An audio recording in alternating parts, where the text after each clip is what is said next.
এখানে কান্ট্রি অপশনটা সিলেক্ট করলে এখানে শুধু লোডিং হয়। হ্যালো এভরিওয়ান, আসসালামু আলাইকুম। আমরা অনেকেই কিন্তু ফেসবুক প্রোফাইলে অ্যাডস অন রিলস এই অপশনটা পেয়েছি, বাট এটা যখন আমরা সেট আপ করতে যাই এখানে কান্ট্রি অপশনটা সিলেক্ট করলে এখানে শুধু লোডিং হয়। এইখানে কিন্তু পরের পেজটা আর আমাদের সামনে ওপেন হয় না। তো এই সমস্যাটা যদি আপনি পড়ে থাকেন আজকের ভিডিওটি আপনার জন্য। তো এইখান থেকে আমাদেরকে সর্বপ্রথমে চেক করে নিতে হবে যে আমাদের প্রোফাইলের মধ্যে কোনো ধরনের পলিসি ইস্যু আছে কিনা। তো ইনস্ট্রিম অ্যাডে টাচ করে আমরা এখান থেকে দেখে নেব যে এই ধরনের কোনো পলিসি ইস্যু আছে কিনা। আপনার প্রোফাইলে যদি এই ধরনের পার্টনার পলিসি ইস্যু না থাকে তাহলে এখান থেকে ব্যাকে চলে যাবেন এবং এখান থেকে এই মনিটাইজেশন অপশনের উপরে আবারও টাচ করে দেবেন। এরপর এই ইন্টারপেজের একটা স্ক্রিনশট নেবেন, দেন এইখান থেকে এই উপরে সেট আপ অপশনে টাচ করে পরের ইন্টারপেজে চলে যাবেন। দেন এইখান থেকে আমাদেরকে এই ইন্টারপেজেরও একটা স্ক্রিনশট নিতে হবে। তো স্ক্রিনশট নেওয়ার পর স্টার্ট আর্নিং এই অপশনে টাচ করে পরের ইন্টারপেজে যেতে হবে এবং এইখানে আমাদের বেসিক ইনফরমেশন দিয়ে এইখান থেকে এই লোডিং অপশনটা সহকারে একটা স্ক্রিনশট নিয়ে নিতে হবে। তো এখান থেকে স্ক্রিনশট নেওয়া হয়ে গেলে আমরা ব্যাকে চলে যাব এবং আমাদের ফেসবুক প্রোফাইলে প্রথম থেকে আবারও প্রবেশ করব।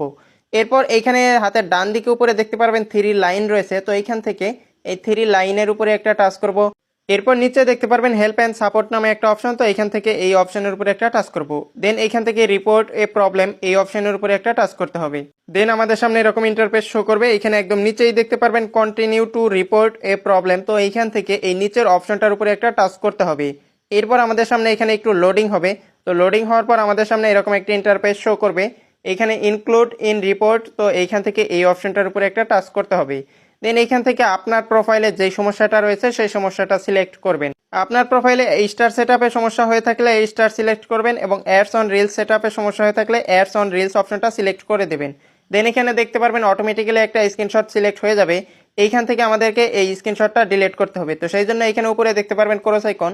তো এইখান থেকে এই ক্রস আইকনে টাচ করলে কিন্তু এটা ডিলিট হয়ে যাবে। দেন এইখান থেকে অ্যাড ইমেজে টাচ করে আমরা একটু আগে যে 3টা স্ক্রিনশট নিয়েছিলাম সেই 3টা স্ক্রিনশট আমাদের গ্যালারি থেকে এখান থেকে সিলেক্ট করে দেব। তো পরপর এখানে 3টা স্ক্রিনশট সিলেক্ট করা হয়ে গেলে উপরে দেখতে পাচ্ছেন ডিসক্রাইব দ্য ইস্যু। এইখানে আপনাকে আপনার সমস্যা সম্পর্কে কিছু লিখে দিতে হবে। তো এখানে কিন্তু বাংলায় লিখলে চলবে না, এখানে আপনাকে ইংরেজিতে লিখতে হবে। তো আপনারা যদি এই ভিডিওটা আমার ইউটিউব চ্যানেল থেকে দেখে থাকেন তাহলে এই ভিডিওর ডেসক্রিপশনে আপনারা এই লেখাটা পেয়ে যাবেন। আপনারা চাইলে সেখান থেকে কপি করে নিতে পারেন এবং ফেসবুক পেজ থেকে এই ভিডিওটা দেখে থাকলে প্রথম কমেন্টে পেয়ে যাবেন, সেইখান থেকে আপনারা এই লেখাটা কপি করে নিতে পারবেন। এবং এইখানে নিচে দেখতে পাচ্ছেন প্রোফাইল লিঙ্ক। তো এখানে কিন্তু আমার প্রোফাইলের লিঙ্কটা দেওয়া রয়েছে। তো এইখানে আপনি যেই প্রোফাইল থেকে আবেদন করবেন সেই প্রোফাইলের লিঙ্কটা এখানে বসিয়ে দেবেন। আপনি এখান থেকে এই লেখাগুলো কপি করে আপনি নোটপ্যাডে পেস্ট করে আপনার প্রোফাইল লিঙ্কটা অ্যাড করে নেবেন। দেন এইখান থেকে আবারও ফেসবুকে চলে আসবেন এবং এইখানে এসে পেস্ট করে বসিয়ে দেবেন। এইখান থেকে সব কিছু পেস্ট করে বসিয়ে দেওয়ার পর উপরের দিকে দেখতে পারবেন একটা সাবমিট বাটন রয়েছে। তো এইখান থেকে এই সাবমিট বাটনের উপরে আপনি যখনই টাচ করবেন ফেসবুক টিমের কাছে কিন্তু আপনার এই আবেদনটা চলে যাবে এবং ফেসবুক টিম আপনার প্রোফাইলটা পরবর্তীতে আবার রিভিউ করে দেখবে এবং তারা রিভিউ করে যদি দেখে যে আপনার সব কিছু ঠিক থাকার পরেও এটা সেট আপ হচ্ছে না বা ফেসবুকের যদি কোনো ভুল ত্রুটি হয়ে থাকে সেই ক্ষেত্রে কিন্তু আপনি 12 থেকে 24 ঘন্টা বা 48 ঘন্টার মধ্যে আপনি সেট আপ অপশনটা করে নিতে পারবেন।